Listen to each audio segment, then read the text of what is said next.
ജ്യോതിഷ ഹസ്തരേഖ സംബന്ധമായ ഈ എളിയ വീഡിയോയിലേക്ക് എല്ലാവർക്കും സ്വാഗതം. ഇന്ന് പറയാൻ പോകുന്നത് വ്യാഴാഴ്ച നിങ്ങൾ കൃഷ്ണക്ഷേത്രത്തിൽ പോയി ഈ ഒരു രഹസ്യവിദ്യ ക്ഷേത്രത്തിൽ നിന്നോട് ചെയ്താൽ നിങ്ങൾക്ക് ഭഗവാൻ സകല ഐശ്വര്യങ്ങളും സർവ സമ്പത്തും നിങ്ങളുടെ ജീവിതത്തിൽ അന്നു മുതൽ അത്ഭുതങ്ങൾ ആയിരിക്കും സംഭവിക്കുന്ന മുഴുവൻ ഭഗവാന്റെ ഐശ്വര്യം കൊണ്ട്.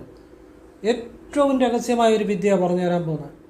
ഇത് ആരും ഒരിക്കലും ആരും പറഞ്ഞു തരത്തില്ല. ഇത് നിങ്ങൾ കാണുന്നുണ്ടെങ്കിൽ നിങ്ങളിത് ചെയ്യുക. ഇത് ആരോടും പറഞ്ഞു കൊടുക്കരുത്. ഇപ്പം നിങ്ങൾ ചെയ്യുന്ന എന്താണെന്ന് ആർക്കും അറിയത്തില്ലല്ലോ.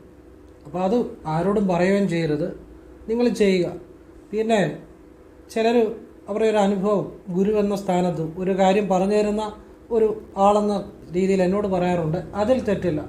കാരണം ഒരു വിദ്യ പറഞ്ഞു തരുന്ന ആൾ ഗുരുസ്ഥാനത്താണ്, അതാരാണെങ്കിലും അതിൽ തെറ്റില്ല. പിന്നെ നിങ്ങൾ വേറെ ആരോടും പറയരുത്, ആർക്കും പറഞ്ഞു കൊടുക്കുകയും വേണ്ട. രഹസ്യവിദ്യയാണത്, ഇത് ആരും പറഞ്ഞു തരത്തില്ല. ഇത് വ്യാഴാഴ്ച ദിവസം ചെയ്താൽ ഭഗവാൻ കൃഷ്ണൻ അല്ലെ ഭഗവാൻ നാരായണൻ നിങ്ങൾക്ക് ഈ ലോകത്തിലെ ഏറ്റവും വലിയ ഭഗവാന്റെ അനുഗ്രഹം നൽകും. ഏറ്റവും വലിയ ഭഗവാന്റെ അനുഗ്രഹം നൽകുമെന്ന് പറഞ്ഞാൽ അതിനെക്കുറിച്ച് കൂടുതൽ പറയാൻ ഞാൻ ആളല്ല, അനുഭവിച്ചറിഞ്ഞാൽ മതി. ഭഗവാന്റെ ഏറ്റവും വലിയ അനുഗ്രഹം ആ ഒരു വിദ്യയാണ് പറഞ്ഞു തരാൻ പോകുന്നത്. ഞാൻ ഈ വിദ്യ പറഞ്ഞു തരുന്നതിന് മുമ്പ് ഒരു കാര്യം നിങ്ങളോട് പറയാം. ശിവനും വിഷ്ണുവും എല്ലാം ഒന്ന് തന്നെയാണ്. നിങ്ങൾ ആരെയും വേറിട്ട് കാണരുത്. അത് വലിയൊരു അറിവാണ് കേട്ടോ. ഇപ്പം ഞാൻ ശിവനെ വിളിക്കുന്നു, അതുപോലെ തന്നെ ഭഗവാൻ കൃഷ്ണനെയും നാരായണനെയും വിളിക്കുന്നു, വന്ദിക്കുന്നു. ഇതെല്ലാം ഒന്ന് തന്നെയാണ്. മനസ്സിൽ ഒരിക്കലും ഒരു പക്ഷാപാതം പാടില്ല. അത് ഞാൻ പറഞ്ഞു തരുന്ന ഒരു വലിയ അറിവാണ്, അതൊരു സത്യമാണ് പറഞ്ഞു തരുന്നത്. അത് മനസ്സിലാക്കണമെന്നുണ്ടെങ്കിൽ ഒരു യോഗയുടെ അല്ലെങ്കിൽ ഒരു പ്രാണായാമത്തിൻ്റെ അല്ലെങ്കിൽ ഒരു അവസ്ഥയിൽ എത്തുന്നവർക്കേ അത് അറിയത്തുള്ളൂ. പക്ഷെ നിങ്ങൾക്കൊരിക്കലും തെറ്റു പറ്റാൻ പാടില്ല. നിങ്ങൾ ശിവനെയും വിഷ്ണുവിനെയും എല്ലാം ഒരുപോലെ തന്നെ വണങ്ങണം, വിളിക്കണം. പക്ഷാപാതം ഒരിക്കലും കാണിക്കരുത്. ഒരിക്കലും ഒരു ദേവനെ സ്വീകരിച്ചിട്ട് മറ്റൊരു ദേവനോട് മനസ്സിൽ നിന്ന് തോന്നരുത് കേട്ടോ. അതെപ്പോഴും ശ്രദ്ധിച്ചോണം. അങ്ങനെ നിന്ന് തോന്നാതിരുന്നാൽ മതി, ഒരു കുഴപ്പമില്ല. അതിൻ്റെ അകത്ത് കാര്യമുണ്ട്, ഇതിൻ്റെ അകത്ത് ചില രഹസ്യങ്ങളുണ്ട്. എല്ലാം ഒന്ന് തന്നെയാണ്, ഇവരെല്ലാം ആ ബ്രഹ്മം തന്നെയാണ്. അപ്പം നിങ്ങൾ ശിവനെ വിളിക്കുന്നതോടൊപ്പം നിങ്ങൾ കൃഷ്ണനെയും അതേ ഭക്തിയോടുകൂടി വണങ്ങണം. നിങ്ങൾ കൃഷ്ണനെ വിളിക്കുന്നതോടൊപ്പം അതേ ഭക്തിയോടുകൂടി തന്നെ ശിവനെയും വണങ്ങണം. അങ്ങനെയുള്ളവർക്കാണ് ശിവൻ്റെയും വിഷ്ണുവിൻ്റെയും പരിപൂർണമായ അനുഗ്രഹം കിട്ടുന്നത്. അത് പറയാതിരിക്കാൻ പറ്റത്തില്ല, അതുകൊണ്ട് പറഞ്ഞതെന്നാണ് കേട്ടോ. അത് മനസ്സിലാക്കണം. ഇനി ഞാൻ ഈ രഹസ്യവിദ്യ നിങ്ങൾക്ക് പറഞ്ഞു തരാം. ഞാൻ ഈ വിദ്യ പറഞ്ഞു തരുന്നത് എൻ്റെ കഴിവോ ഒന്നും ഇതിൻ്റെ അകത്തില്ല. ഭഗവാൻ കൃഷ്ണൻ്റെ, നാരായണൻ്റെ, ശിവഭഗവാന്റെ ആ ഒരു അനുഗ്രഹം മാത്രമാണ് എന്ന് ഞാൻ പൂർണ്ണമായും സത്യസന്ധമായും പറയുന്നു. ഇത് സൂക്ഷ്മമായ വിദ്യയാണ്. ഇത് ഏറ്റവും പവർഫുള്ളായിട്ടുള്ളൊരു വിദ്യയാണ്. നിങ്ങൾ ചെയ്തു നോക്കുക, ഇതൊരു സ്വയം അനുഭവിച്ചറിയുക. കൂടുതലൊന്നും പറയാനില്ല. അപ്പം അത് നിങ്ങൾ വിശദമായിട്ട് കാണുക, വിശദമായിട്ട് മനസ്സിലാക്കുക. വീഡിയോ മുഴുവൻ കാണാൻ ശ്രമിക്കുക. വീഡിയോയുടെ അവസാനം ഞാൻ രാമമന്ത്രത്തെക്കുറിച്ച് ഒരല്പം പറയുന്നുണ്ട്. രാമമന്ത്രത്തെക്കുറിച്ച് പറയുമ്പോൾ തന്നെ ഇങ്ങനെ പറയത്തുള്ളൂ. അത് ആ രാമനോടുള്ള ഭക്തിയാണ്, ബഹുമാനമാണ്. രാമമന്ത്രത്തെക്കുറിച്ച് ഒരല്പ രഹസ്യങ്ങൾ പറയുന്നുണ്ട്. നിങ്ങൾ അതുകൊണ്ട് വീഡിയോ അവസാനം വരെ കാണണം. പിന്നെ അയ്യപ്പസ്വാമിയുടെ ഈ കച്ചവടമൊക്കെ ചെയ്യുന്ന, ബിസിനസ്സൊക്കെ ചെയ്യുന്നവർക്ക് അയ്യപ്പസ്വാമിയുടെ ഒരു രഹസ്യവിദ്യ പറഞ്ഞു തരുന്നുണ്ട്. അറ്റമൂലം കണ്ടിട്ട് പോകരുത്. കാണുവാണെങ്കിൽ മുഴുവൻ കണ്ടാൽ നിങ്ങൾക്കത് പ്രയോജനമാകും. ഏതോ അങ്ങനെ ചെയ്യാവുള്ളൂ. എൻ്റെ നല്ല ആരുടെ വീഡിയോ ആണെങ്കിലും അറ്റമൂലം കണ്ടിട്ട് പോയി ഒന്നും ചെയ്യരുത്. അതുകൊണ്ട് മുഴുവൻ കാണുക, ശരിയായിട്ട് മനസ്സിലാക്കുക, ശരിയായിട്ട് ചെയ്യുക, അത്രയേ ഉള്ളൂ, വേറെ കാര്യമില്ല. ഇനി വീഡിയോയിലേക്ക് വരികയാണ്. അതിനു മുമ്പ് നിങ്ങൾക്ക് ഇഷ്ടപ്പെട്ടെങ്കിൽ സബ്സ്ക്രൈബ് ചെയ്യുക. സബ്സ്ക്രൈബ് ചെയ്യാത്തവർ ലൈക്ക് ചെയ്യുക. നല്ല ആളുകളിലേക്ക് ഷെയർ ചെയ്യുക. അതോടൊപ്പം ബെൽ ബട്ടൺ കൂടി ക്ലിക്ക് ചെയ്താൽ പുതിയ വീഡിയോകൾ നിങ്ങളിലേക്ക് എത്താൻ വേണ്ടി അത് ഉപകരിക്കും. പിന്നെ നിങ്ങൾ ഒരു കാര്യം കൂടെ പറഞ്ഞിട്ട് ഞാൻ വിഷയത്തിലേക്ക് വരാം. നേരിട്ട് ഞാൻ കൺസൾട്ടിങ് ഇല്ല, വാട്സപ്പ് വഴി മാത്രമേ ഉള്ളൂ. അതും കുറച്ച് വർക്കുകൾ മാത്രമേ എടുക്കുന്നുള്ളൂ. ഹസ്തരേഖ, സംഖ്യാജ്യോതിഷം, ഗ്രഹനില, ഇതൊക്കെയാണ് ചെയ്യുന്നത്. അപ്പം ചെയ്യേണ്ട ഒരു വാട്സപ്പ് ഇടുക, ഫ്രീ ആകുമ്പോൾ റിപ്ലൈ തരും. ഇപ്പം കുറേ വർക്കുകളൊക്കെ ചെയ്തുകൊണ്ടിരിക്കുകയാണ്, അതുകൊണ്ട് തീരുന്ന അനുസരിച്ച് എടുക്കത്തുള്ളൂ. അപ്പം ഫോൺ വിളിച്ചാൽ കിട്ടത്തില്ല, നേരിട്ട് വന്നാലും നോക്കാൻ പറ്റത്തില്ല, വാട്സപ്പിൽ ഇട്ടാൽ മതി. കുറച്ച് ആളുകളെ നോക്കാൻ പറ്റത്തുള്ളത് ഫ്രീ ആകുമ്പോൾ റിപ്ലൈ തരും. അങ്ങനെയാണ് സാഹചര്യം. ഇത് പുതിയതായിട്ട് ഓരോ വീഡിയോയും ഇടുമ്പോഴത് പറയുന്നതിൻ്റെ കാര്യം പുതിയതായിട്ട് കാണുന്ന ആളുകളുണ്ടായിരിക്കും, അതുകൊണ്ട് അവർക്ക് വേണ്ടിയാണ്. അപ്പോൾ ഇനി വിഷയത്തിലേക്ക് വരികയാണ്. ഈ വിദ്യ നിങ്ങൾ കാണുന്നുണ്ടെങ്കിൽ കേൾക്കുന്നുണ്ടെങ്കിൽ ബ്രഹ്മവിദ്യ തന്നെയാണ് ഈ പറയാൻ പോകുന്നത്. സൂക്ഷ്മമായ വിദ്യയാണ്. ആരും നിങ്ങൾക്ക് ഈ വിദ്യ പറഞ്ഞു തരത്തില്ല.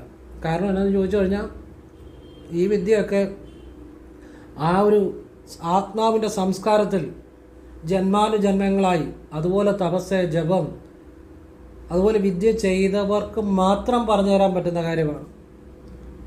അത് വേറെ അങ്ങനെയൊന്നും കിട്ടുന്ന കാര്യങ്ങളല്ല. അപ്പം ഞാൻ ഈ ജന്മത്തിൽ ഇങ്ങനെ ഒരാളായിട്ട് ജനിച്ചെങ്കിലും എൻ്റെ പൂർവ്വജന്മങ്ങൾ അല്ലെങ്കിൽ മുൻജന്മങ്ങളിൽ ഞാൻ ആർജിച്ച തപസ്സ്, ജപം, ആ ഈശ്വരനോടുള്ള ഭക്തി, അങ്ങനെയൊക്കെ ആത്മാവിലുള്ള ഒരു സംസ്കാരമാണ്. അങ്ങനെയുള്ളവർക്കേ പറഞ്ഞു തരാൻ പറ്റത്തുള്ളൂ. അതിനകത്തൊക്കെ ഒരുപാട് രഹസ്യങ്ങളുണ്ട്.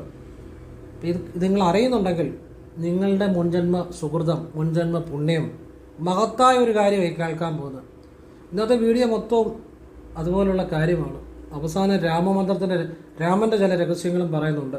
അത് രഹസ്യങ്ങൾ പറയാൻ ഞാൻ ആളല്ല, എങ്കിലും എൻ്റെ ചെറിയ അറിവുകൾ പറയാം, ഇത്രയേ ഉള്ളൂ. അപ്പം വിഷയത്തിലേക്ക് വരികയാണ്. വീഡിയോ മുഴുവൻ കാണണം, ശരിയായിട്ട് മനസ്സിലാക്കണം. നിങ്ങളെ എല്ലാവരെയും ഭഗവാൻ അനുഗ്രഹിക്കട്ടെ എന്ന് ഹൃദയത്തിൽ നിന്ന് പ്രാർത്ഥിക്കുന്നു. ഇതുപോലൊരവസരം ഇനിയും കിട്ടത്തില്ല, ഇതുപോലെ അറിവുകൾ ഇനിയും കിട്ടത്തില്ല. എത്ര ജന്മങ്ങൾ കഴിഞ്ഞാലും ഇതുപോലെ ഒരാൾ വന്ന് ഇനി ഒരിക്കലും ഈ ഭൂമിയിൽ വന്ന് നിങ്ങൾക്ക് ഇങ്ങനെ വിദ്യകൾ പറഞ്ഞു തരുന്നില്ല. ഇത് നിങ്ങൾ വളരെ സിമ്പിളായിട്ട് നിങ്ങൾക്ക് തോന്നും, പക്ഷേ ഇത് അതിസൂക്ഷ്മമായ വിദ്യയാണ്.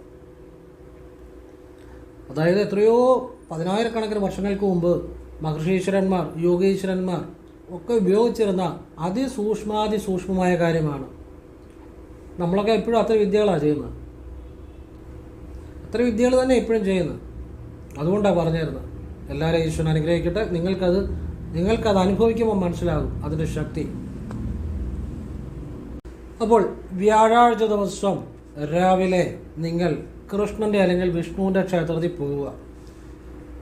അപ്പം രാവിലെ ഒരു കുളിച്ചാലുടൻ വസ്ത്രമൊക്കെ ഉടുത്ത് ഒരു 10 മിനിറ്റിനുള്ളിൽ കഴിവതും ക്ഷേത്രത്തിൽ എത്താൻ ശ്രമിക്കുക. ഇതുവരെ പറയാത്ത കാര്യം പറയുന്നത്. ഈ 10 മിനിറ്റിനുള്ളിൽ ചെന്ന് വേറൊരു വിദ്യ നേരത്തെ പറഞ്ഞാൽ അതല്ലേ പറയാൻ പോകുന്നത് കേട്ടോ.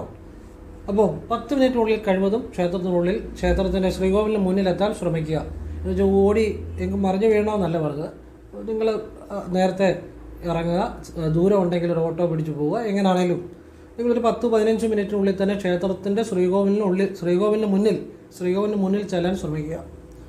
അപ്പം എന്നിട്ട് ഭഗവാന്റെ വിഗ്രഹത്തെ നിങ്ങൾ ഒന്ന് നോക്കിക്കഴിഞ്ഞ് ആ വിഗ്രഹം തന്നെ നിങ്ങളുടെ ഹൃദയത്തിലൊന്ന് കാണുക. കണ്ണ് തുറന്നുകൊണ്ട് ശ്രദ്ധിച്ച് കേട്ടോണം. ആ വിഗ്രഹം തന്നെ നിങ്ങളുടെ ഹൃദയത്തിൽ നിങ്ങൾ കണ്ണ് തുറന്നുകൊണ്ട് സങ്കല്പിക്കുക. ഹൃദയത്തിനുള്ളിൽ ആദ്യത്തെ സ്റ്റെപ്പാണ്. ഇനിയും ശ്രദ്ധിച്ച് കേട്ടോണം. നിങ്ങളുടെ ഹൃദയത്തിനുള്ളിലെ സങ്കല്പിച്ച ആ മുന്നിലുള്ള ആ വിഗ്രഹത്തെ തന്നെ ഹൃദയത്തിനുള്ളിൽ സങ്കല്പിച്ച് കണ്ണ് തുറന്ന് തന്നെ ഓം എന്ന് മനസ്സിൽ ജപിക്കുക. എന്നിട്ട് ആ വിഗ്രഹത്തെ നോക്കി നാ എന്ന് ജപിക്കുക. എന്നിട്ട് വീണ്ടും ഹൃദയത്തിലുള്ള ആ വിഗ്രഹത്തെ തന്നെ സങ്കല്പിച്ച് മോ. അപ്പോൾ ഓം നാ മോയായി. പിന്നെ വിഗ്രഹത്തെ നോക്കി നാ, പിന്നെ ഉള്ളിൽ നോക്കി രാ, ഉള്ളിലെ ആ സങ്കല്പിച്ച വിഗ്രഹത്തെ നോക്കി, പിന്നെ വിഗ്രഹത്തെ നോക്കി നാ, പിന്നെ ഉള്ളിലുള്ള നിങ്ങൾ സങ്കല്പിക്കുന്ന ആ വിഗ്രഹത്തെ തന്നെ മനസ്സിൽ സങ്കല്പിച്ച് യാ. അപ്പം ഓം നാ മോ നാ രാ യാ നാ യാ. അത് ശരിയായിട്ട് നിങ്ങൾ ജപിച്ചോണം. ഞാനിപ്പം പറഞ്ഞപ്പോൾ അങ്ങോട്ടും ഇങ്ങോട്ടും മാറിപ്പോയിട്ടുണ്ടെങ്കിലും അത് ക്ഷമിക്കുക. കാരണം നിങ്ങളത് ശരിയായിട്ട് ചെയ്താൽ മതി. ആദ്യം നിങ്ങളുടെ ഹൃദയത്തിൽ തുടങ്ങണം ഓം, പിന്നെ വിഗ്രഹത്തിൽ നോക്കി നാ, പിന്നെ നിങ്ങളുടെ ഉള്ളിൽ മോ, പിന്നെ വിഗ്രഹത്തെ നോക്കി നാ, പിന്നെ നിങ്ങളുടെ ഉള്ളിൽ രാ, വിഗ്രഹത്തെ നാരാ യാ, പിന്നെ നിങ്ങളുടെ ഉള്ളിൽ നാ, പിന്നെ വിഗ്രഹത്തെ യാ. അങ്ങനെ നിങ്ങൾ മനസ്സുകൊണ്ട് ജപിക്കണം. ഓം നമോ നാരായണായ എന്ന് ഇങ്ങനെ ജപിക്കണം. അപ്പോൾ നിങ്ങളുടെ ഉള്ളിൽ ആ ഓമെന്ന് സങ്കല്പിക്കുമ്പോൾ ഉള്ളിലുള്ള ആ നാരായണൻ്റെ അതേ വിഗ്രഹം തന്നെ വേണം സങ്കല്പിക്കാൻ. സങ്കല്പിക്കുമ്പോൾ അവിടെ മനസ്സ് പൂർണ്ണമായിട്ടും ചെല്ലണം. നിങ്ങൾ ആ വിഗ്രഹത്തിലോട്ട് നോക്കുമ്പോഴും നിങ്ങളുടെ മനസ്സ് ആ വിഗ്രഹത്തിൽ പൂർണ്ണമായിട്ടും ചെല്ലണം. അങ്ങനെ മനസ്സാദ്യം ഒന്ന് ചെന്ന് കഴിഞ്ഞ്, അല്ലെ മനസ്സിൽ സങ്കല്പിച്ച് കഴിഞ്ഞ് വേണം ഈ അക്ഷരങ്ങൾ ജപിക്കാൻ. അല്ല, ആദ്യം അക്ഷരമല്ല ജപിക്കേണ്ടത്. ആദ്യം നിങ്ങൾ മനസ്സിൽ സങ്കല്പിച്ച് കഴിഞ്ഞ് വേണം ഓരോ അക്ഷരവും. സങ്കല്പിച്ചു അക്ഷരം ജപിച്ചു, സങ്കല്പിച്ചു അക്ഷരം ജപിച്ചു. ആദ്യം മനസ്സുകൊണ്ടാണ് സങ്കല്പിക്കേണ്ടത്. പറഞ്ഞാൽ മനസ്സിലായോ? ആദ്യം അക്ഷരമല്ല പറയേണ്ടത്. അപ്പം ഇത് ഇങ്ങനെ നിങ്ങൾ ഭഗവാന്റെ മുന്നിൽ നിന്ന് ജപിച്ചാൽ ഭഗവാന്റെ ഏറ്റവും വലിയ അനുഗ്രഹം എന്ന് വെച്ചാൽ നിങ്ങൾക്ക് ഏറ്റവും വലിയ ഐശ്വര്യങ്ങളെ, ഭഗവാന്റെ കൃപ, ഭഗവാന്റെ പ്രീതി, ഏറ്റവും വലിയ ഐശ്വര്യങ്ങൾ തന്നെ, ഏറ്റവും വലിയ അനുഗ്രഹങ്ങൾ തന്നെ ഭഗവാൻ നൽകും. ഇതിനപ്പുറത്തൊരു കാര്യമില്ല. ഇതിൻ്റെ അപ്പുറത്തെ നമ്മുടെ നെഞ്ചിനുള്ളിൽ, ഹൃദയത്തിൽ ഒരു ബ്രഹ്മസ്ഥാനമുണ്ട്. അതുപോലെ തന്നെ നമ്മുടെ ശരീരത്തിൻ്റെ ഒരു വെളിയിൽ, അതായത് മൂക്കിൻ്റെ അവിടുന്ന് 12 അങ്കുലം ഒരു ബ്രഹ്മസ്ഥാനമുണ്ട്. പക്ഷെ നമ്മളത് ശ്രീകോവിലിന് മുന്നിൽ നിൽക്കുമ്പോൾ അത് ശ്രീകോവിലാണ് സങ്കല്പിക്കുക ആ ബ്രഹ്മസ്ഥാനം. ഈ 2 ബ്രഹ്മസ്ഥാനങ്ങളിലും നിങ്ങൾ സങ്കല്പം കൊണ്ട് ഭഗവാനെ സങ്കല്പിച്ചാൽ അതിനപ്പുറത്തൊരു അറിവില്ല, അതിനപ്പുറത്തൊരു ജ്ഞാനമില്ല. സൂക്ഷ്മമായ വിദ്യയാണ്. നിങ്ങൾക്ക് ചെയ്യുമ്പോൾ തന്നെ നിങ്ങൾക്ക് നല്ലൊരു ഈശ്വരബോധം ഉണ്ടായി വരും. ഭഗവാനും നിങ്ങളും ആ ഒന്നാകുന്ന ആ മന്ത്രാക്ഷരങ്ങളിലൂടെ ആ ചൈതന്യം, ഭഗവാന്റെ അനുഗ്രഹം നിങ്ങളിലേക്ക് വന്ന് അവിടെ ദ്വൈതമല്ല അദ്വൈതമാകുകയാണ്. ഭഗവാന്റെ അനുഗ്രഹം നിങ്ങളിലേക്ക് പൂർണ്ണമായും, ആ ഭഗവാന്റെ ഒരു കൃപാകടാക്ഷം നിങ്ങളിലേക്ക് വരികയാണ്. നിങ്ങൾ ഭഗവാനെ അറിയുകയാണ്. ആ നിമിഷം നിങ്ങളുടെ ജീവിതം മാറുകയാണ്. നിങ്ങളുടെ കർമ്മദോഷങ്ങൾ മാറുകയാണ്. ജന്മാനുജന്മങ്ങളാൽ നിങ്ങളിൽ അടങ്ങിയിരിക്കുന്ന പാപ ഫലങ്ങൾ അവിടെ ഭഗവാന്റെ ഈ വിദ്യയിലൂടെ നിർവീര്യമാകുകയാണ്. നിങ്ങളുടെ ഉള്ളിൽ യഥാർത്ഥ ഈശ്വരബോധം ഉണ്ടായി വരുവാണ്. നിങ്ങൾ സത്യത്തെ അറിയുകയാണ്. സത്യബോധം ഉണ്ടായി വരികയാണ്. സത്യവിദ്യ അറിയുകയാണ്. അൾട്ടിമേറ്റായിട്ടുള്ള ഒരു വിദ്യയെക്കുറിച്ച് പറഞ്ഞു തന്നത്. എന്നിട്ട് നിങ്ങളൊരു നെയ്വിളക്ക് തെളിയിച്ച് കരഞ്ഞ് മനസ്സുകൊണ്ട് പ്രാർത്ഥിച്ച് നിങ്ങൾക്ക് വേണ്ട കാര്യം പറഞ്ഞ് നടക്കി വെക്കുക. അത്രയും മതി. വേറെ ഒരു അപ്പോൾ ഇത് വ്യാഴാഴ്ച രാവിലെ ചെയ്യണം. ഒരു വ്യാഴാഴ്ച ചെയ്തിട്ട് കാര്യമില്ല. ഇത് വ്യാഴാഴ്ചകൾ തോറും ആവർത്തിക്കണം. അതിൻ്റെ രഹസ്യം എന്താണ്? ഒരു വ്യാഴാഴ്ച ചെയ്തിട്ട് കാര്യമില്ലെന്ന് പറഞ്ഞതിൻ്റെ കാര്യം എന്താണ്? ഒരു വ്യാഴാഴ്ച ചെയ്തിട്ട് കാര്യമില്ലെന്നാണോ അതിൻ്റെ അർത്ഥം? അല്ല. നമ്മളൊക്കെ സാധാരണക്കാരാണ്. നമുക്കിപ്പോൾ വീട്ടിലൊക്കെ പല പ്രശ്നങ്ങൾ കാണും, നാട്ടിൽ പ്രശ്നങ്ങൾ കാണും, ജോലി പ്രശ്നങ്ങൾ കാണും, നമുക്ക് നമ്മുടേതായ പ്രശ്നങ്ങൾ കാണും, മറ്റുള്ളവരുടെ ചില പ്രശ്നങ്ങൾ തലയെ വെച്ച് നടക്കുന്നുണ്ടായിരിക്കും. അങ്ങനെ നമ്മൾക്കെല്ലാവർക്കും ഒരു സമൂഹത്തിൽ ജീവിക്കുമ്പോൾ പല പല പ്രശ്നങ്ങൾ കാണും. അപ്പോൾ നമ്മൾ ക്ഷേത്രത്തിൽ ചെന്ന് ഈശ്വരൻ്റെ മുന്നിൽ പ്രാർത്ഥിക്കുമ്പോൾ എപ്പോഴും നമ്മൾ ഉദ്ദേശിക്കുന്ന രീതിയിൽ മനസ്സ് ഈശ്വരനെ ചെല്ലണമെന്നില്ല. അത് ചിലപ്പം ഒരു വ്യാഴാഴ്ച ചിലപ്പം പ്രാർത്ഥിക്കുമ്പോൾ അത്ര ശരിയാകണമെന്നില്ല. അതുകൊണ്ട് നമ്മൾ ചിലപ്പോൾ അടുത്ത വ്യാഴാഴ്ച കൂടെ ആവർത്തിക്കുന്നു. അപ്പം ഇങ്ങനെ പല തവണ ചെയ്യുമ്പോൾ ഒരു തവണ അത് ശരിയാകും. അതൊരു പ്രകൃതി നിയമമാണ്. ഒരു തവണ ശരിയാകും. ആ ഒറ്റ തവണ കൊണ്ട് അനുഗ്രഹം കിട്ടും. അത് ഏത് തവണയാണെന്ന് നമുക്കറിയത്തില്ല. കാരണം നമ്മുടെ മനസ്സിനെ നമുക്ക് നിയന്ത്രിക്കാൻ പറ്റുന്ന രീതിയിലല്ല. അതുകൊണ്ടാണ് ആവർത്തിക്കണമെന്ന് പറഞ്ഞതിൻ്റെ രഹസ്യം. അതുകൊണ്ടാണ് ഇപ്പം നമ്മളൊരു വഴിപാടിന് കുറിച്ച് കൊടുക്കുമ്പോൾ ഒരു 12 വ്യാഴാഴ്ച ചെയ്യേ അങ്ങനെ കൊടുക്കുന്നതിനകത്ത് വലിയ അർത്ഥമൊന്നുമില്ല. കാരണം എന്താണെന്ന് വെച്ചാൽ ഈ 12 വ്യാഴാഴ്ച ചെയ്താൽ ചിലപ്പോൾ ഫലം ഉണ്ടാകണമെന്ന് യാതൊരു നിർബന്ധവുമില്ല. കാരണം എന്താണെന്ന് ചോദിച്ചു കഴിഞ്ഞാൽ നമ്മുടെ മനസ്സ് ആദ്യത്തെ വ്യാഴാഴ്ച തന്നെ മനസ്സ് ശരിയായിട്ട് ഭഗവാനിൽ ചെന്നാൽ അന്ന് തന്നെ ഫലം ലഭിക്കും. ഇനി നമ്മുടെ മനസ്സ് ഈ 12 വ്യാഴാഴ്ചയും നമുക്ക് ആ മനസ്സിന് ഒരു മനസ്സടക്കത്തോടെ ആ തൃപ്തിയോടെ ചെയ്യാൻ പറ്റുന്നില്ലെങ്കിൽ നമ്മൾ ആവർത്തിക്കേണ്ടതായിട്ട് വരും. അപ്പോൾ ഇത് പിന്നെ നമുക്കിത് ഫലം ഭഗവാന്റെ ഒരു കൃപയുണ്ടാകുന്നത് ഭഗവാൻ തീരുമാനിക്കുന്ന ഒരു സമയത്താണ്. ചിലപ്പം കുറച്ച് വ്യാഴാഴ്ചകൾ കൂടുതൽ ചെയ്യേണ്ടി വരുമായിരിക്കും. ഭഗവാന് കർമ്മഗതി അനുസരിച്ച്, കർമ്മദോഷമനുസരിച്ച് ഒരു വ്യക്തിയുടെ അടങ്ങിയിരിക്കുന്ന പുണ്യപാപങ്ങൾ അനുസരിച്ച് ഭഗവാനാണ് തീരുമാനിക്കുന്നവന് എത്ര തവണ വന്ന് ഭഗവാനെ പ്രാർത്ഥിക്കണം അല്ലെങ്കിൽ വഴിപാട് ചെയ്യണമെന്ന്. അത് നമ്മൾ ഇട്ട് കൊടുക്കുന്ന ഒരു കണക്കിലല്ലേ, ചെയ്യാനിരിക്കുന്ന ആളല്ല ചൈതന്യം. അവിടെ കണക്ക് തീരുമാനിക്കുന്ന ഭഗവാനാണ്. അപ്പോൾ നമുക്ക് ആവർത്തിക്കുക എന്നുള്ളതാണ് ശരിയായ കീഴ്വഴക്കം. കാരണം ഭഗവാന്റെ ആശ്രിതനാണ് ഞാൻ, അല്ലെ ഭഗവാനെ എത്രയോ ഒരു ദാസനാണ്. അപ്പം ഞാൻ കണക്കിട്ട് കൊടുത്താൽ ശരിയാവൂ? നിങ്ങൾക്ക് മനസ്സിലായെന്ന് വിചാരിക്കുന്നു. അതുകൊണ്ട് ആവർത്തിക്കുക എന്നുള്ളതാണ് ശരിയായ ഭക്തി. അല്ലെങ്കിൽ ഒരു കണക്കിൽ നമ്മൾ പറയുന്ന കണക്കിൽ ചെയ്യണം എന്നൊരു ചിന്തയിൽ ചെയ്താൽ അവിടെ നമുക്കാണ് മേധാവിത്വം, അവിടെ നമ്മളാണ് വലിയവൻ. അതല്ല ശരി. ഭഗവാനെ സമർപ്പിക്കുക, ആവർത്തിക്കുക, അവിടെ നിന്നാണ് തീരുമാനിക്കുന്നത്. അപ്പോഴാണ് യഥാർത്ഥ ഭക്തി ഉണ്ടാകുന്നത്, അവിടെ നിന്നാണ് യഥാർത്ഥ അനുഭവം ഉണ്ടാകുന്നത്. എൻ്റെ ഒരു അനുഭവവും കാഴ്ചപ്പാടും അറിവും പറഞ്ഞതേ ഉള്ളൂ. നിങ്ങൾക്ക് ഇഷ്ടമുള്ള രീതിയിൽ ചെയ്യാം. എൻ്റെ അറിവ് പറഞ്ഞതേ ഉള്ളൂ. അത് നിങ്ങൾക്ക് സ്വീകരിക്കുക, അല്ലെ തള്ളിക്കളയാം. അപ്പം അപ്പോൾ ഇതുപോലെയുള്ള ഈ സൂക്ഷ്മ വിദ്യകളൊക്കെ നിങ്ങളെ സ്വയം മാറ്റുന്നതാണ്. ഇവിടെ നിങ്ങൾ സ്വയം പരിവർത്തനം സൃഷ്ടിക്കുന്നതാണ്. ഇതിനപ്പുറത്തൊരു കാര്യങ്ങളുമില്ല. അപ്പം വ്യാഴാഴ്ചകളിൽ സാധിക്കുന്ന പോലെ ആവർത്തിക്കണം. അതിനുവേണ്ടി പറഞ്ഞു തന്നാൽ ഇപ്പം 1-2 വ്യാഴാഴ്ച ചെയ്തിട്ട് നിർത്തരുത്. ആവർത്തിച്ചോ, രക്ഷപ്പെട്ടിരിക്കും, ഒരു സംശയവും വേണ്ട. ശരിയായിട്ട് ചെയ്യണം, ശരിയായിട്ട് ഭഗവാനെ വിശ്വസിക്കണം. ചെയ്തു കഴിഞ്ഞ് പിന്നെ അതിനെക്കുറിച്ച് ചിന്തിക്കരുത്. ചെയ്തു കഴിഞ്ഞ് ചിന്തിക്കുന്ന സംശയമുള്ളതുകൊണ്ടാണ്. സംശയത്തോടെ എന്ത് ചെയ്താലും ഫലം ഉണ്ടാകത്തില്ല. സംശയത്തോടെ ഒരു കുടുംബം മുന്നോട്ട് കൊണ്ടുപോയാൽ ആ കുടുംബം തകരും. സംശയത്തോടെ ഒരു ജോലി ചെയ്താൽ ആ ജോലി വേണ്ട ഔട്ട്പുട്ട് കിട്ടത്തില്ല. ഒന്നും വേണ്ട. സംശയത്തോടെ വണ്ടി ഓടിച്ചാൽ വണ്ടി ഉടനെ ചെന്ന് ഇടിക്കുള്ളൂ. പിന്നാണ്.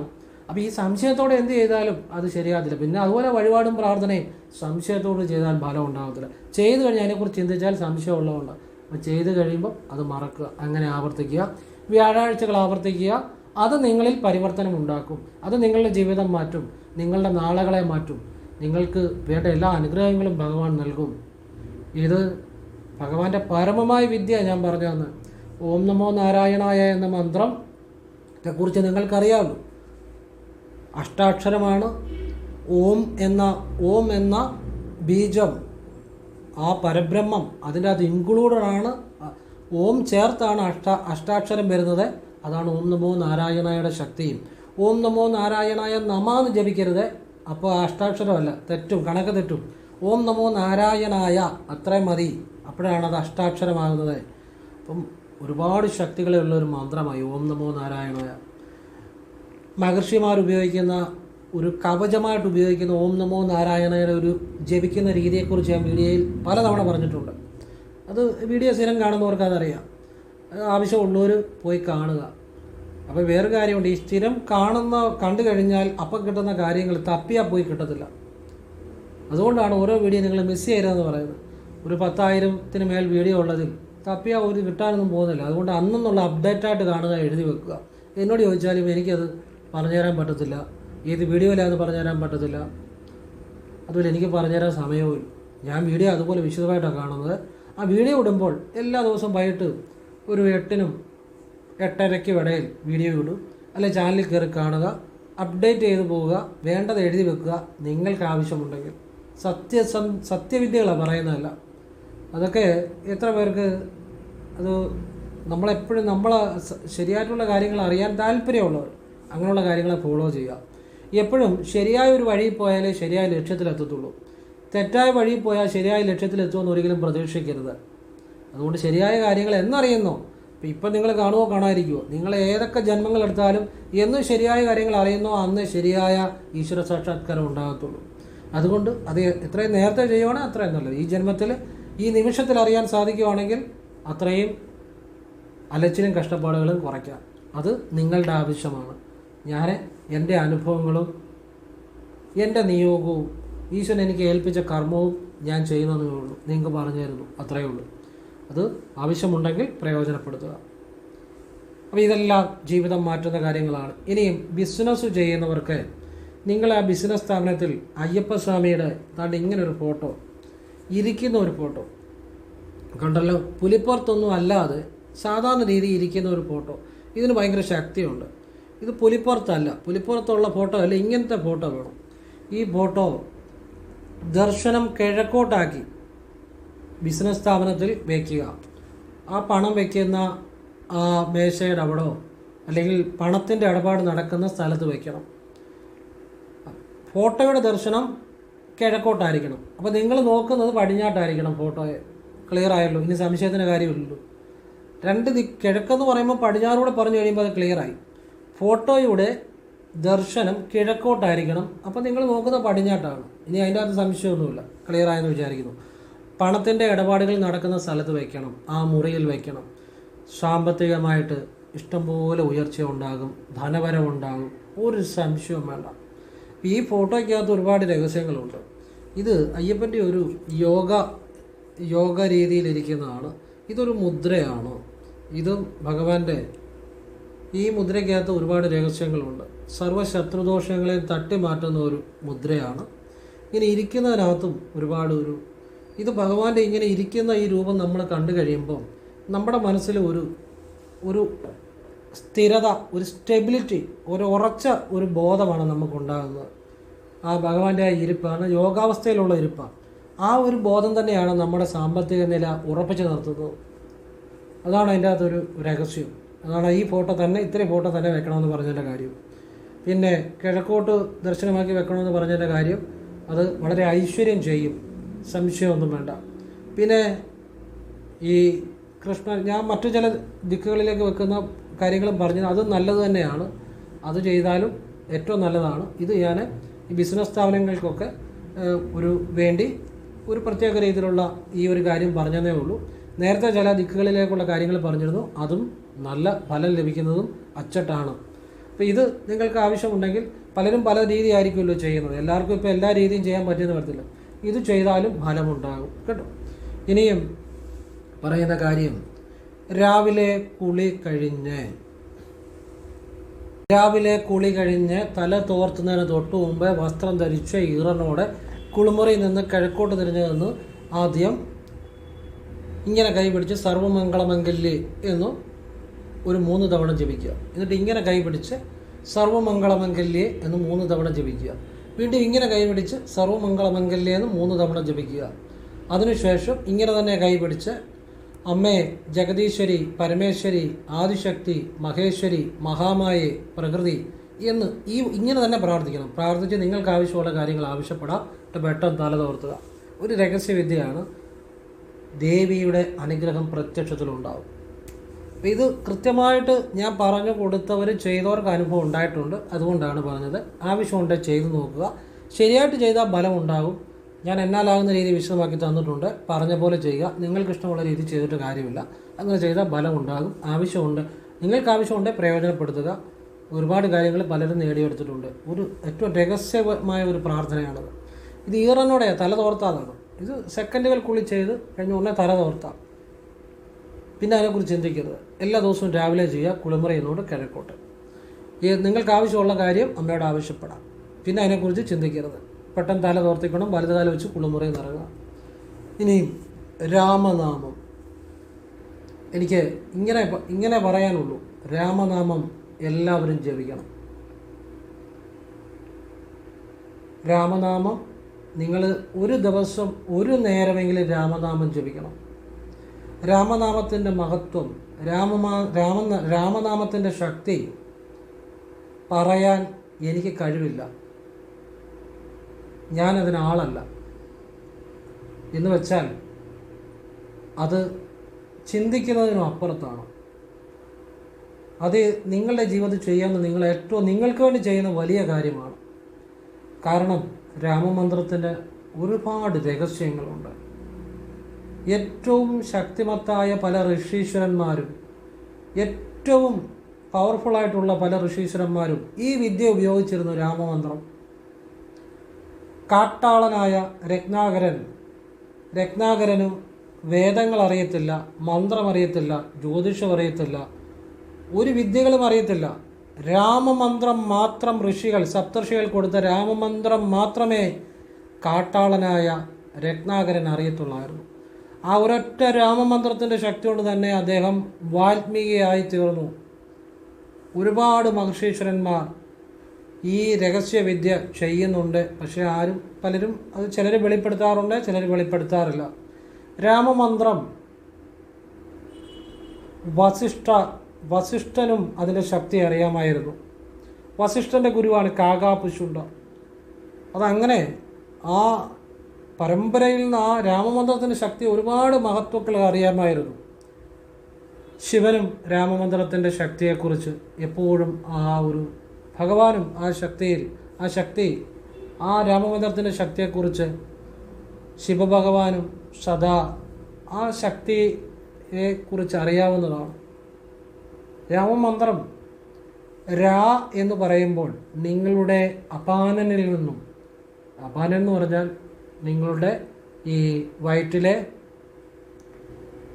ഈ പിന്നെ മലദ്വാരത്തിൻ്റെ അവിടുത്തെ നിങ്ങളുടെ ആ വിസർജ്യങ്ങളെ ഒക്കെ അതിനെയൊക്കെ ചെയ്യുന്ന വായു അപാനൻ. ആ അപാനനിൽ നിന്നും എന്ന് പറയുമ്പോൾ ഒരു ഊർജപ്രവാഹം നാഭിയിലെ പ്രാണനിലേക്ക് വരുന്നു ഊർധഗതിയിൽ. എന്ന് ദീർഘിപ്പിക്കുമ്പോൾ പ്രാണനിൽ നിന്നും നാഭിയിലെ നാഭിയിലെ അല്ല, ഹൃദയത്തിലെ അനാഹത ചക്രത്തിൽ നിന്നും, അപ്പം നമ്മുടെ വയറിനുള്ളിലെ അപാനനിൽ നിന്നും എന്ന് പറയുമ്പോൾ ഒരു ഊർജ്ജപ്രവാഹം മേളിലോട്ട് വന്ന് ഹൃദയചക്രത്തിലെ ആണ് പ്രാണൻ കുടികൊള്ളുന്നത്. ആ പ്രാണനിലൂടെ എന്ന് ദീർഘിപ്പിക്കുമ്പോൾ സഹസ്രാരം ഭേദിച്ചു പോകുന്നു. സൂക്ഷ്മമായ വിദ്യ. ഇതറിഞ്ഞ് രാമമന്ത്രം അറിഞ്ഞ് ജപിച്ചാലും അറിയാതെ ജപിച്ചാലും രാമമന്ത്രത്തിന് ഒരു ശക്തി ഫലം കിട്ടും. അത് ജപിച്ചാണ്. ഇതൊന്നും അറിയത്തില്ലായിരുന്നു രത്നാകരൻ എന്ന കാട്ടാളനും.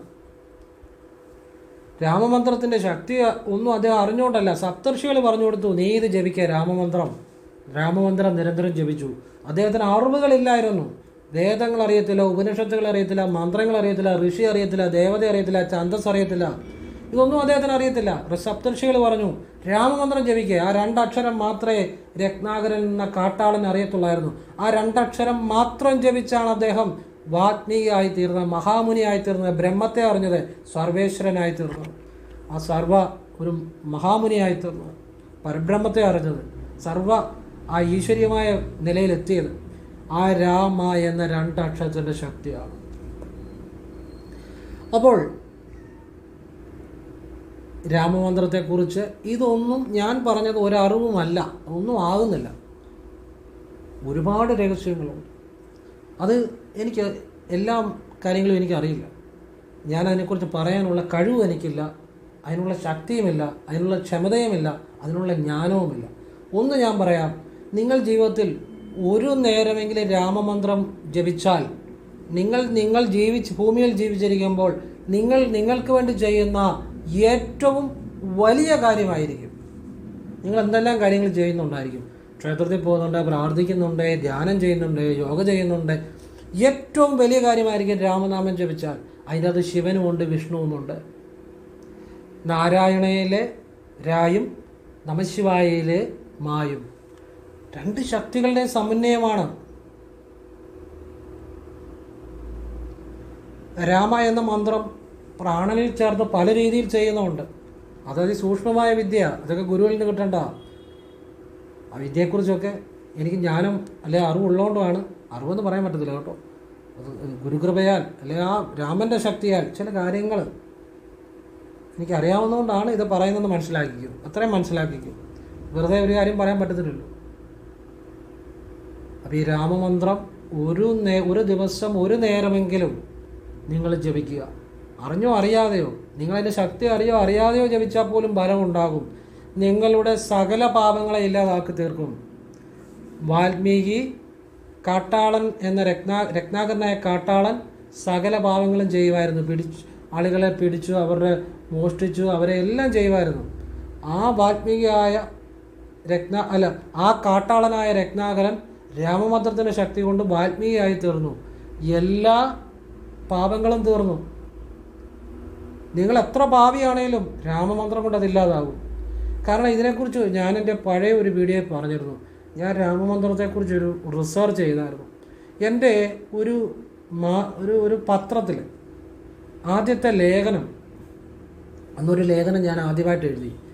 അത് വാൽമീകങ്ങൾ തകരുന്നു, കാട്ടാളനിൽ നിന്ന് വാൽമീകിയിലേക്ക്, ആ ഒരു സംഭവം അന്ന് ലേഖനം എഴുതിയത്. അത് തന്നെയായിരുന്നു എൻ്റെ ഒരു ആദ്യത്തെ ഒരു ആത്മീയമായൊരു ചിന്തയുടെ തുടക്കം. പിന്നെ ഒരാൾ ഇതുപോലെ മരിക്കാൻ കിടക്കുമ്പോൾ നമുക്കറിയാവുന്ന ഒരാളാണ്. ഞാൻ ദിവസവും പോയി കാണും. പുള്ളി കിടപ്പിൽ കിടന്നുകൊണ്ട് പുറമൊക്കെ ചെറുതായിട്ട് പൊട്ടി. അപ്പോൾ ഇങ്ങനെ തിരിച്ചു മറിച്ചു കിടക്കുന്നുണ്ട്. എഴുന്നേറ്റിരിക്കാൻ പറ്റത്തില്ല, എഴുന്നേക്കാൻ പറ്റത്തില്ല, കിടപ്പാണ്. അപ്പം കിടപ്പായിപ്പോയി. അപ്പം പുറമൊക്കെ പൊട്ടി ഇടയ്ക്കിടയ്ക്ക് തിരിച്ചും മറിച്ചുമൊക്കെ കിടന്നു. ഞാൻ കാണാൻ പോകും. ഈ മനുഷ്യൻ എപ്പോഴും രാമ രാമ രാമ രാമ രാമ രാമ രാമ രാമ രാമ രാമ എന്ന് എപ്പോഴും ജപിച്ചുകൊണ്ടിരിക്കുക. അതൊന്നും എനിക്ക് രാമമന്ത്രത്തിൻ്റെ ശക്തിയെക്കുറിച്ച് സത്യം പറഞ്ഞു എനിക്കറിയത്തില്ലായിരുന്നു. സത്യമായിട്ട് ഞാൻ പറയാം. അപ്പോഴത്തേനും ഇദ്ദേഹം മരിച്ചു കഴിഞ്ഞപ്പം അവിടെ മരിച്ചു കഴിഞ്ഞാൽ ഞാൻ ചെല്ലുന്നത്. അപ്പോൾ അവിടെ നിന്ന പഴയ ആളുകളുണ്ടല്ലോ, അവർക്കറിയാം. അവർ പറഞ്ഞു പ്രാണൻ ഉച്ചയിൽ കൂടിയാണ് പോയത് എന്ന് പറഞ്ഞു. അപ്പോൾ ഉച്ചയിൽ കൂടി പ്രാണൻ പോകുക എന്ന് പറഞ്ഞാൽ പുണ്യാത്മാക്കൾക്ക് മാത്രമേ പോകത്തുള്ളൂ. അപ്പോൾ അവർ പറഞ്ഞ ശരിയായിരിക്കാം, എനിക്കതിനെക്കുറിച്ച് കൂടുതൽ അറിയില്ല. ഞാൻ ഇദ്ദേഹത്തിന് മരിച്ച സമയത്തെ ഗ്രഹനില എടുത്തു നോക്കി. എടുത്തു നോക്കിയപ്പം ഇദ്ദേഹം ശിവനിൽ ഇദ്ദേഹത്തിൻ്റെ ആത്മാവ് ചെന്നിരിക്കുന്ന ആ ഗ്രഹനിലയുടെ ആ സമയം വെച്ച് ശിവൻ്റെ ഏറ്റവും ഒരു പ്രധാനപ്പെട്ട ഒരു സമയത്താണ് ഇദ്ദേഹത്തിൻ്റെ ആ ആത്മാവ് ശരീരത്തിൽ നിന്ന് വേർപെടുന്നത്. അപ്പോൾ ശിവൻ്റെ അനുഗ്രഹം ഇദ്ദേഹത്തിന് ഉണ്ടായിട്ടുണ്ട് എന്നെനിക്ക് മനസ്സിലായി. മാത്രമല്ല ഇദ്ദേഹത്തിന് ഒരു ഗ്രഹനില നോക്കിയിട്ട് ഒരു ദോഷവുമില്ലായിരുന്നു. ഈ മരണസമയത്തെ ഗ്രഹനില നോക്കിക്കഴിഞ്ഞാൽ ഒരുപാട് കാര്യങ്ങളുണ്ട്. അത് അതിനെക്കുറിച്ച് പണ്ടൊരു വീഡിയോ ഞാൻ ഇട്ടായിരുന്നു. ഒരുപാട് കാര്യങ്ങളുണ്ട്. പക്ഷേ അത് പലരും ആ ഗ്രഹനില അത്ര വിശകലമായി നോക്കാറില്ല. ഞാൻ അതിനെക്കുറിച്ച് തന്നെ ഒരു റിസർച്ച് നടത്തിയിട്ടുണ്ടായിരുന്നു. ഒരു പഴയൊരു വീഡിയോക്കകത്തിട്ട് നല്ല കാര്യമായതുകൊണ്ട് ആരും കണ്ടിട്ടില്ല.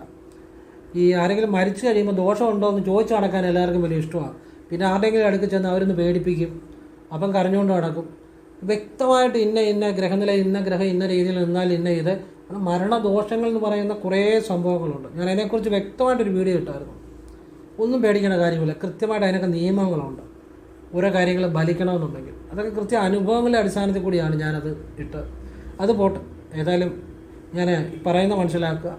അപ്പോൾ അതുകൊണ്ട് തന്നെ മരണദോഷങ്ങളെക്കുറിച്ച് ഞാനൊരു ആ സമയത്തെ ഗ്രഹനില വെച്ചൊരു റിസർച്ചൊക്കെ നടത്തിയ കാലഘട്ടമാണ്. അപ്പോൾ ഞാൻ ആ മരണസമയത്ത് ഇദ്ദേഹത്തിൻ്റെ ഗ്രഹനില എടുത്ത് നോക്കിയപ്പോൾ ഏറ്റവും നല്ല മരണമായിരുന്നു. മാത്രമല്ല ശിവനിൽ തന്നെയാണ് ഇദ്ദേഹം എത്തിയിരിക്കുന്നത്. അപ്പം ഞാൻ ഒരുപാട് ചിന്തിച്ചു, രാമനെ ജപിച്ച് ഇദ്ദേഹം എങ്ങനെ ശിവനിലെത്തി? മാത്രവുമല്ല ഇദ്ദേഹം കുറേ മനുഷ്യനാണല്ലോ, പാപകർമ്മങ്ങളൊക്കെ ചെയ്തിട്ടുണ്ട്, അതെനിക്കറിയാം. ഇത്രയും ഈ പുള്ളി എങ്ങനെ ഈ ശിവനിലെത്തി? അങ്ങനെ ഞാൻ ഈ രാമമന്ത്രത്തെക്കുറിച്ച് പഠിക്കാൻ തീരുമാനിച്ചു. അതിപ്പം നിരവധി ഗ്രന്ഥങ്ങളെ, സന്യാസിവര്യന്മാരെ, പിന്നെ നമ്മൾ ആ ധ്യാനത്തിലുള്ള പ്രാർത്ഥന, നമ്മളതേക്കുറിച്ച് നമുക്ക് അറിവ് തരണം. എങ്ങനെ ഒരുപാട് കാര്യങ്ങൾ അതിനെക്കുറിച്ച് അന്വേഷിച്ചപ്പോൾ രാമമന്ത്രത്തിൻ്റെ കുറേ രഹസ്യങ്ങൾ എനിക്ക് മനസ്സിലായത്. അന്നു മുതൽ രാമനെ വിളിക്കാത്ത ദിവസങ്ങൾ എൻ്റെ ജീവിതത്തിലില്ല.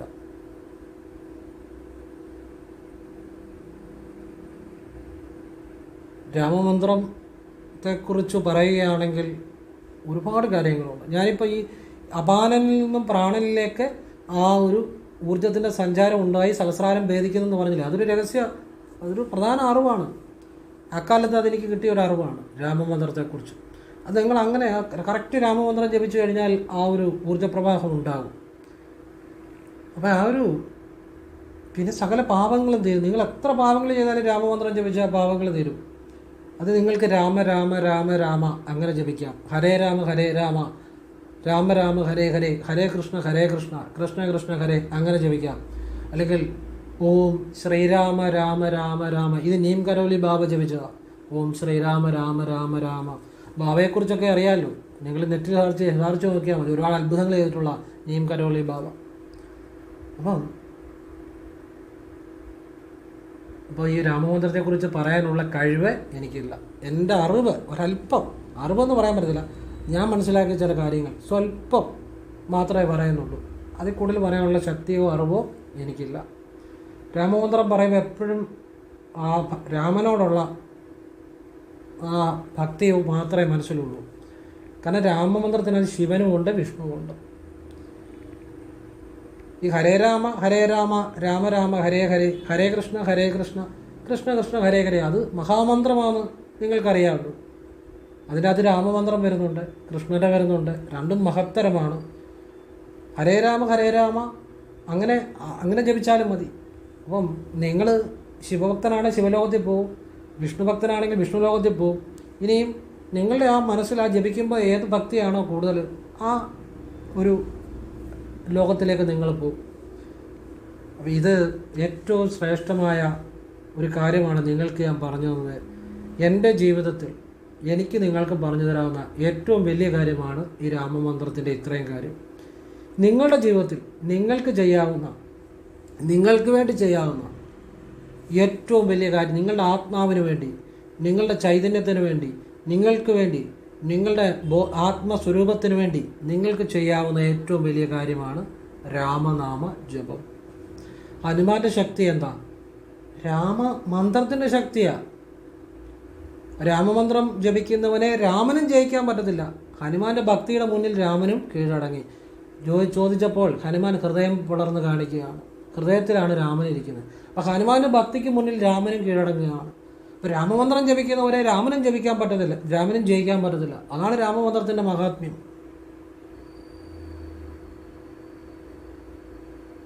ഈ രാമായണം വായിക്കുമ്പോൾ ശിവഭഗവാൻ ആ രാമമന്ത്രത്തിൻ്റെ മഹാത്മ്യമാണല്ലോ ആദ്യം പറഞ്ഞു തുടങ്ങുന്നത് തന്നെ. അപ്പോൾ ഒന്ന് ആലോചിച്ച് നോക്കി, അതൊരു ചെറിയ കാര്യമായിരിക്കുമോ? പക്ഷെ നമ്മൾ രാമായണം വായിക്കുന്ന അല്ലെ രാമമന്ത്രം ജപിക്കുന്നെങ്കിലും ആ രാമമന്ത്രത്തിൻ്റെ മഹത്വത്തെക്കുറിച്ച് വേണ്ട രീതിയിൽ പലപ്പോഴും നമുക്ക് അറിയത്തില്ല. അത് ഞാൻ എന്നാലാവുന്ന രീതിയിൽ ഒന്ന് സൂചിപ്പിച്ചതേ ഉള്ളൂ. നിങ്ങളെല്ലാവരും ജപിക്കണം. ഒരു ദിവസം ഒരു നേരമെങ്കിലും ഒരു തവണയെങ്കിലും ജപിക്കണം, മറന്നു പോകാതെ. എപ്പോഴും ആയിക്കോട്ടെ. അത് ജീവിതത്തിലെ ഏറ്റവും പുണ്യകർമ്മമാണ്. അതിനോളം പുണ്യം വേറെ ഇല്ല. ഞാൻ അറിയാവുന്നവരോടൊക്കെ പറഞ്ഞു കൊടുക്കാറുണ്ട് രാമമന്ത്രം ജപിക്കണമെന്ന്. കാരണം എനിക്ക് ചെയ്യാൻ പറ്റുന്ന ഏറ്റവും നല്ല കാര്യമാണ്. അവരുടെ ജീവിതത്തിലൊക്കെ ആ ഈശ്വരാനുഗ്രഹം ഉണ്ടാകുമ്പം നമ്മൾ ഈ ജീവിതത്തിൽ കുറേ അതും ഇതും അറിഞ്ഞിട്ടൊന്നും കാര്യമില്ല. ഒരു ശില തന്നെ എടുത്താൽ ആ ശിലയിൽ ആവശ്യമില്ലാത്ത കാര്യങ്ങൾ കളയുമ്പോഴാണ് ഒരു രൂപം കിട്ടത്തുള്ളൂ. അപ്പം നമ്മുടെ ചുറ്റും പല കാര്യങ്ങൾ കാണും. അതും ഇതൊന്നും പുറകെ നടക്കരുത്. ആവശ്യമുള്ള ആദ്യം തിരഞ്ഞെടുത്ത് ചെയ്യുമ്പോഴാണ് നമുക്കൊരു ലക്ഷ്യമുണ്ടാകുന്നത്, നമുക്ക് നമ്മളെ അറിയാൻ പറ്റുന്നത്. പല കാര്യങ്ങളുടെ പുറകെ പോയി അല്ലെ ആവശ്യമില്ലാത്ത പല കാര്യങ്ങളുടെ പുറകെ പോയാൽ സമയം കളയാന്നുള്ളൂ, ഒരു കാര്യമില്ല. വേണ്ട കാര്യം ശരിയായി മനസ്സിലാക്കി ചെയ്താൽ അത് ജീവിതത്തിൽ നിങ്ങളാക്കും, അത്രയേ ഉള്ളൂ. അപ്പം ഭഗവാൻ എല്ലാവരെയും അനുഗ്രഹിക്കട്ടെ. ഇത്തരം കാര്യങ്ങൾ പറയാൻ എനിക്ക് സാധിച്ചതിന്, അറിവ് നൽകിയതിന്, അല്ലെ അതിനൊരു സാഹചര്യം നൽകിയതിന് ഞാൻ ആ ഈശ്വരനോട് നന്ദി പറയുന്നു. ഞാൻ എന്നാലാകുന്ന രീതിയിൽ ആത്മാർത്ഥമായിട്ട് പറയാൻ ശ്രമിച്ചിട്ടുണ്ട്. ഏറ്റവും സത്യസന്ധമായിട്ടാണ് തന്നെയാണ് ഞാൻ നിങ്ങൾക്കിത് പറഞ്ഞു തരുന്നത്. പ്രാർത്ഥനയോടുകൂടിയാണ് പറഞ്ഞു തരുന്നത്. ഒരുപാട് ആളുകൾക്ക് പ്രയോജനം ചെയ്യണമെന്നൊരു പ്രാർത്ഥനയോടുകൂടിയാണ്. എല്ലാവരും ഈശ്വരൻ അനുഗ്രഹിക്കട്ടെ എന്ന് ഹൃദയത്തിൽ നിന്ന് പ്രാർത്ഥിക്കുന്നു. ഓം കൃഷ്ണായ നമഃ. ശിവോഹം. രാമ ശ്രീരാമ ജയ രാമ ജയ ജയ രാമ. ഈ ശ്രീരാമ ജയ രാമ ജയ ജയ രാമ അങ്ങനെ ജപിച്ചാലും മതി കേട്ടോ. അത് ഭയങ്കര ശക്തിയുള്ളൊരു മന്ത്രമാണ്. അഗസ്ത്യരെ പോലുള്ള മഹർഷീശ്വരന്മാർ ജപിച്ചിരുന്ന മന്ത്രമാണ് ശ്രീരാമ ജയ രാമ ജയ ജയ രാമ. അതിനകത്ത് ഒരുപാട് കാര്യങ്ങളുണ്ട്. നിങ്ങൾക്ക് ഇഷ്ടമുള്ള രീതിയിൽ ജപിക്കാം. ഒന്നുമല്ലെങ്കിൽ രാമ രാമ രാമ എന്ന് ജപിച്ചാലും മതി. അതിനപ്പുറമില്ല ഇപ്പുറമില്ല. ദ അൾട്ടിമേറ്റ്, ദി സെനത്ത്, ടോപ്പായിട്ടുള്ള സംഭവമാണ്, ടോപ്പായിട്ടുള്ള വിദ്യയാണ്. അപ്പോൾ ഭക്തി എന്ന് പറഞ്ഞാൽ അത് ഹൃദയത്തിൽ നിന്ന് വരണം. അത് ഹൃദയത്തിൽ നിന്ന് വരണം, ആത്മാർത്ഥമായിരിക്കണം, അത്രയേ ഉള്ളൂ. നിങ്ങൾ അതിന് ലോകം മുഴുവൻ ചുറ്റി നടക്കണമെന്നൊന്നുമില്ല. നിങ്ങൾ ഇരിക്കുന്നിടത്ത് ഇരുന്ന് രാമ എന്ന് വിളിച്ചാൽ മതി. ആത്മരാമൻ ഉള്ളിലുണ്ടായി വരും. ആത്മരാമൻ നിങ്ങളുടെ ഉള്ളിൽ ഉണ്ടാകും. നിങ്ങളുടെ സമർപ്പണമാണ്, ഭക്തിയാണ്. അവിടെ നിങ്ങൾ ഒരുപാടടുത്ത് അലയേണ്ട കാര്യമൊന്നുമില്ല. ഇനിയും സഞ്ചരിക്കുന്നവർക്കുമൊക്കെ അങ്ങനെ അതും കുഴപ്പമൊന്നുമില്ല. എവിടെ ഇരുന്ന് നിങ്ങൾ ജപിച്ചാലും നിങ്ങൾ ആത്മാർത്ഥമായിട്ട് വിളിച്ചാൽ രാമൻ്റെ അനുഗ്രഹം ഉണ്ടാകും. ആത്മരാമൻ, നിങ്ങളൊക്കെ ആത്മരാമന്മാരായിട്ട് വരും. ബ്രഹ്മശ്രീ നീലകണ്ഠപാദർ രാമമന്ത്രത്തിൻ്റെ മാഹാത്മ്യത്തെക്കുറിച്ച് പലപ്പോഴും പറയാറുണ്ട്. അദ്ദേഹമൊക്കെ അതിൻ്റെ ഏറ്റവും ഒരു അൾട്ടിമേറ്റായിട്ട് നിൽക്കുന്ന മഹാഗുരുക്കന്മാരാണ്. അവരെയൊക്കെ ഞാൻ വണങ്ങുന്നു. ഒരുപാട് ഋഷീശ്വരന്മാർ, ഗുരുക്കന്മാർ, സിദ്ധന്മാർ രാമമന്ത്രം ജപിക്കുന്നുണ്ട്, അല്ലെ ജപിച്ചിട്ടുണ്ട്, അത് ഉപാസിക്കുന്നുണ്ട്. ഒരുപാട് കാര്യങ്ങൾ അതിലൂടെ നേടിയെടുത്തിട്ടുണ്ട്. അതൊക്കെ വളരെ രഹസ്യമായ കാര്യങ്ങളാണ്. ഞാൻ പറഞ്ഞല്ലോ കാകാബുചുണ്ടർ. കാകാബുചുണ്ടർ എന്ന് പറഞ്ഞാൽ 21 ബ്രഹ്മദേവന്മാരെ കണ്ടയാളാണ്. എത്രയോ ശിവനെ, വിഷ്ണുവെ, അങ്ങനെ എത്രയോ പ്രളയങ്ങൾ കണ്ട ആളാണ്. മഹാമുനിയാണ്. ദ ലെജൻഡാണ് കാകാബുചുണ്ടർ. മലയാളികൾക്ക് എത്രമാത്രം കാക്കാപ്പുച്ചുണ്ടനെ കുറിച്ച് അറിയാമെന്ന് എനിക്കറിയത്തില്ല. അറിയാവുന്നവർ കാണും. കൂടുതൽ തമിഴിലുള്ളവർക്ക് കാക്കാപ്പുച്ചുണ്ടനെ കുറിച്ച് അറിയാം. അദ്ദേഹം രാമമന്ത്രം അദ്ദേഹത്തിൻ്റെ ഒരു രഹസ്യമാണ്. എനിക്ക് കൂടുതലൊന്നും പറയാനില്ല. പറയാവുന്നതെല്ലാം പറഞ്ഞു തന്നു. ഇനി ഇതിനപ്പുറത്തൊന്നും പറയാനില്ല. അത് നിങ്ങളെ പ്രയോജനപ്പെടുത്തുക. ഇത്രയും കിട്ടിയത് തന്നെ നിങ്ങളുടെ ഈശ്വരാധീനം കൊണ്ടും നിങ്ങളുടെ നന്മ കൊണ്ടും നിങ്ങളുടെ മുൻജന്മ പ്രവർത്തികൾ കൊണ്ടുമാണ്. ഇത്രയും കിട്ടിയിട്ടുണ്ടെങ്കിൽ അത് കിട്ടിയത് അതിന് ഈശ്വരനോട് നന്ദി പറയുക, അതൊക്കെ പ്രയോജനപ്പെടുത്തുക. ഞാനും ആ ഈശ്വരനോട് നന്ദി പറയുന്ന എല്ലാത്തിനും, ഞാൻ ഈ ഭൂമിയിൽ നിന്ന് കടന്നു പോകുന്നതിന് മുമ്പ് ഇതുപോലെയുള്ള ഏറ്റവും ഗുണമുള്ള കാര്യങ്ങൾ നിങ്ങൾക്ക് പറഞ്ഞു തരാൻ സാധിച്ചതിൽ ഈശ്വരനോട് നന്ദി പറയുന്നു. ഈ നിമിഷത്തിന് ഞാൻ ഈശ്വരനോട് നന്ദി പറയുന്നു. എല്ലാത്തിനും നന്ദി പറയുന്നു. ശിവോഹം രാമ നിർത്തുന്നു.